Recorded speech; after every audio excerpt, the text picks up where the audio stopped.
东西，加了奶奶啊。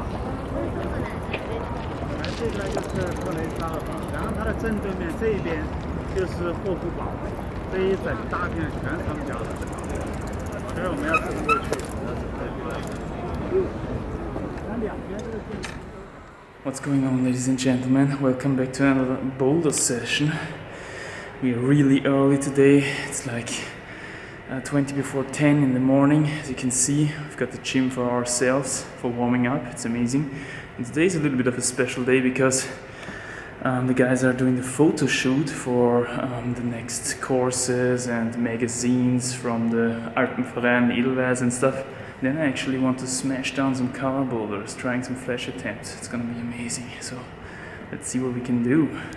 Wenn du warmest, dann schau, dass du den Fuß, den rechten, wieder an die Wand trittst. Okay. Ja, genau, das wollen wir. Ja, das wollen die Leute. Alright, enough fooling around. It's time to hop into a little voiceover here for some commentary.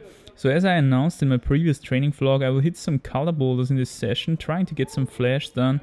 And in this context, I want to give you some basic guidelines, a basic instruction, if you will, on how to increase your chances on flash attempts. And subsequently, I will show you two examples where I apply these myself. So I will outline my usual workflow right now. It contains 4 major steps. First, acquiring as much information about the problem as possible. Second, creating a plan for every single move. Third, visualization and preparation. And fourth, execution. So let's see what it looks like when I apply these steps to an actual boulder problem. First, we're going to take a look at a 6C plus problem that leads through a little roof overhang. Should be interesting. Starts on this big black-green hold here, and it goes to the edge of the roof. First hold, second hold on the edge. Then it goes in the actual roof itself and to this big kind of pinch hold here on this volume. Then it goes back to the edge of the roof to another edge hold, more or less. And it goes more to the right on a big kind of pinch side pull thing. Then to the left up onto this kind of edge thing here, another hold here. And on the very top roof, the top hold. Here one more time, the whole boulder in the big constellation, the big picture. And what I forgot to mention is that on the right, we've got 3 more footholds there onto these volumes. They are going to be important. So now it's time for the actual first step, which is acquiring as much information as possible. And of course there are numerous ways how to achieve that. What I always like to do is I want to take a closer look at each and every single hold and foothold that I can reach from the ground without lifting up my feet from the floor, because the consensus for flashing problems outdoors and most of the time indoors is that you have to have your feet on the ground, but you can touch all the holes, you can take a look at all the holes and see what they are shaped like, what is the friction like and stuff like that. This is not allowed in competitions, by the way, but we are not in a competition, so that is allowed. And what you can do, of course, as well, is you can ask other people who already did the boulder problem or who already tried the boulder problem. This can be a valuable information sometimes as well. But of course you gotta be careful there, especially when you take beta from climbers who are much stronger than you. Then there's a good chance that they just did it with a much harder solution and you will simply pump off because you didn't get the most efficient solution. So here you can see that I actually overlook one of these 3 additional small footholds that I talked about before, namely the right lower foothold. And this is of course something you want to avoid. You want to know where all your holds and footholds are before you start the actual flash attempt. So now I'm actually done with grabbing all the holds that I can reach, and I've got a pretty good impression now on what they feel like, how good they are and stuff like that. So it's time for the second step, which is creating a plan and eventually a plan B for every single move of the problem. And as you can see, I outlined all the single moves of this problem represented by these white arrows here. We've got at least 8 single moves on this problem without matching holds. So since we're gonna probably match 2 or 3 times, we've got up to 10 or 11 single moves. And the first thing that was quite clear to me was that I had to reach the 3rd hold with my left hand, because from this hold it was important to make a far reach to the right onto this big pinch hold in the roof, in the actual roof on this volume here. Another thing that was quite clear to me was that once I would have this big pinch in the roof, I would have to make some kind of hook or toe hook onto these handholds from before. And this is the reason why in the previous phase I made some tick marks, you know. I made some tick marks to the edge of this roof because the holes around the corner, they would be invisible, you know, to my eye once I am below the roof. And this is something that you always have to calculate, you know, in the future. When your head is in the actual boulder, some holes become invisible, of course. So the next move goes to the front corner of the overhang, to this kind of edge hold here. And for this move, it was quite clear that I probably have to brachiate it actually. Maybe I could do a toe hook on the corner from before and pull my body to this other corner, so to say, of the overhang. But it was quite clear that I probably would lose my hook or toe hook in this process.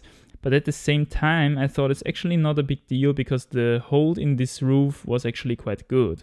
So once I would have the hold on the front corner, it would be interesting to get these additional footholds to the right into the game for the next move to the right. And another option for this move was actually to make a heel hook to the left hand, because the hold here is actually quite big, the hold in the roof again. So I was not quite sure on how to make a move to this right big pinch side pull here. And I had two plans, either a heel hook to the left hand or already stepping one of these 3 to the right footholds. And once I would have this big side pull, it was quite clear that I have to do a pretty standard move to this hold here in the frontal wall, match it and get my left foot really up high onto the hold from before on the frontal corner to really frontally push myself to the next hold. And from this I knew already this hold. So this is something that actually helps you as well, you know, in the gym, because you already have some experience, you know what certain holds feel like, and I knew that this top hold was actually quite good. So from here, the last move to the actual top hold in the second roof up there would actually be quite easy. I knew this already, so once I would reach this hold, the boulder problem would basically be over. So now that I actually had a plan and a plan B for almost every single move of this problem, it was time for visualization and preparation. And what means that, you know, you just want to go through the problem in your head. You want to make every single move in your head, kind of calculate in the future how it's going to feel like, every single foot switch, every single heel hook or toe hook or hand match or whatever. So that you, when you're actually in the position, in the problem, you're gonna have your solution as quickly as possible. This is actually a really important step because it's going to make your attempt a lot more flawless and a lot quicker most of the time as well. And as we know, making no mistakes and climbing quickly is something that saves a hell lot of energy. So let's see how the problem actually went on. It's time for execution.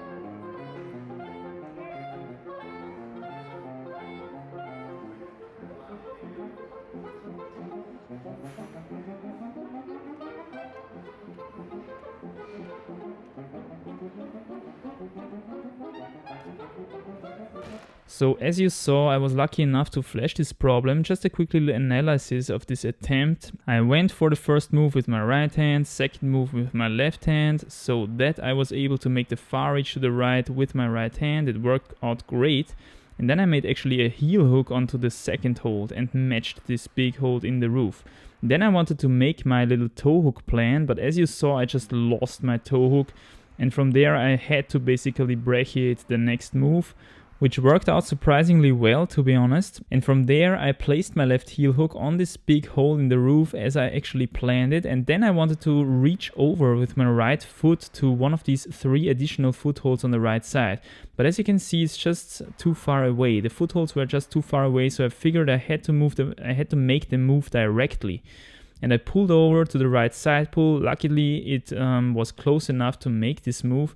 And then I was close enough to the right to actually put my foot onto one of these 3 additional footholds, make a foot switch and make the next move into the vertical wall. And from there, as I planned it, match this hold and get my left foot really up high to make the last hard move to this hold here close to the top already. So time to hop on problem number 2, which I think I'm not gonna analyze in such a detailed way as problem number 1. Starts on this hold here. It's the blue-yellow holds, and as you can see, we've got a second start hold here and a starting foothold. And from there we make a far reach to the first bigger hold here. It's a big pinch in this roof. Then we go another far reach to this jug-like hold here, and then another far reach on this jug-like hold here on the corner. Then we've got another rather important foothold on this volume here, the 2-finger pocket, and then a 3-finger pocket, another side pull, and the top jug in the upper roof. Here is the whole boulder again, so that you can see the constellation, and you can make a picture yourself on how this could go. And yet again, we're gonna start with accumulating as much information as possible. As you can see, I'm grabbing my way through this boulder here as far as this is possible without lifting my feet from the ground.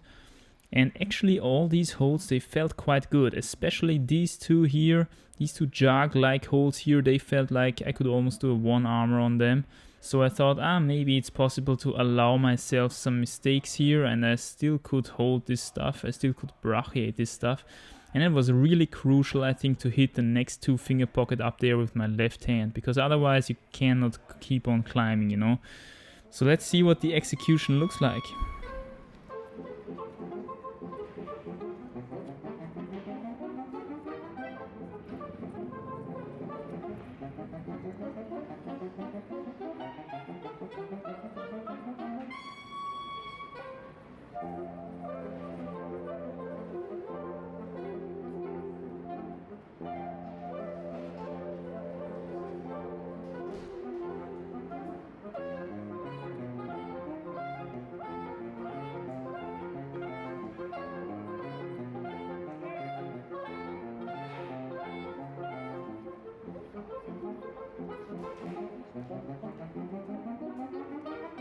So as you saw, I was lucky enough to flash this one as well. Nice. Let's make another short analysis of the attempt. As you can see, I'm going with my right hand here to this pinch, the right decision I think, and then I'm not sure should I take it as an undercling or as a pinch. And I'm switching around here quite often, as you can see, and this costed me a lot of energy actually. I managed to make the next move as well, going into this undercling jug here on the corner of the actual roof, and as you can see, that's a really good one. I can brachiate this move here. And as I promised, this foothold here on this volume played a crucial role in finishing the whole boulder off once you get this jug, because you do the move into the 2-finger pocket, which was actually the crux move, and then every single move is done from this foothold. So yeah, that's basically it for these two boulders. I hope I can make some harder flash attempts in the near future, because I have the feeling that 60 plus is not my limit there.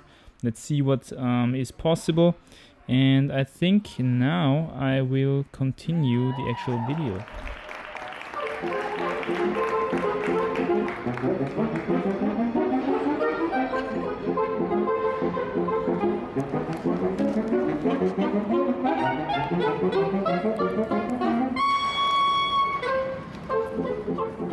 Just slipped in my home pants. I tell you guys, nothing's better than after a hard and intense boulder session, coming home, slipping into the home pants, getting that post-workout meal done. I thought, because this video is probably already long enough, I just show you the finished product. We've got potato curry with lentil sprouts, soy granulate, soy protein, some carrots, some zucchini, and all that good stuff basically. So I can't wait to dig into this stuff. Tell me in the comments down below what you thought about today's episode, if you liked it, so that I know when I should make more. And I think I have to thank you for watching. Thanks for your time, my friends, and I'll see you guys in the next episode. Bye.